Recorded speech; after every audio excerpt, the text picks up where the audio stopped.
chị phòn thôi cho hỏi sẵn mấy sầm nô ở đây chôn quạt sủa chị phòn អូមានសំណួរអ្វីដែរអូន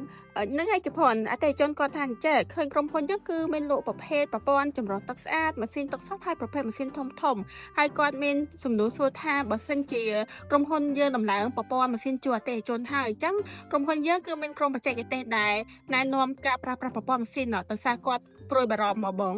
អូហ្នឹងហើយអូនអញ្ចឹងក្នុងករណីនេះគឺអូនអាចបញ្ជាក់ជូនគាត់បានថាគ្រប់ប្រព័ន្ធម៉ាស៊ីនទាំងអស់មិនថាប្រភេទទឹកស្អាតម៉ាស៊ីនច្រកផ្សេងៗឬក៏ប្រភេទម៉ាស៊ីនផលិតទឹកពិសាបរិសុទ្ធគឺខាងក្រុមហ៊ុនយើងខ្ញុំមានក្រុមការងារបច្ចេកទេសដែលមានជំនាញបទពិសោធន៍ច្បាស់លាស់ទៅលើប្រព័ន្ធម៉ាស៊ីនទាំងអស់តែម្ដងអញ្ចឹងនៅពេលដែលគាត់ធ្វើការដំឡើងម៉ាស៊ីនជូនពុកម៉ែបងប្អូនហើយគាត់នឹងបង្ហាត់ប្រៀនបងចានឹងពុកម៉ែបងប្អូនទាំងអស់ពីការប្រើប្រាស់ម៉ាស៊ីនពីការថែទាំម៉ាស៊ីននិងពីប្រភេទនៃការប្រើប្រាស់ម៉ាស៊ីននីមួយៗគឺឲ្យលម្អិតជូនម៉ែបងប្អូនតែម្ដងជាងម៉ែបងប្អូនកុំព្រួយបារម្ភក្នុងចំណុចនេះឯង ចឹងមានន័យថាពេលដែលអតេជនគាត់ដំឡើងប្រព័ន្ធម៉ាស៊ីនហើយគឺអតេជនគាត់លែងព្រួយបារម្ភចំណុចហ្នឹងមែនបង ចាហ្នឹងហើយអូនហ្នឹងហើយ ចាអញ្ចឹងអរគុណច្រើនបង ចាអរគុណ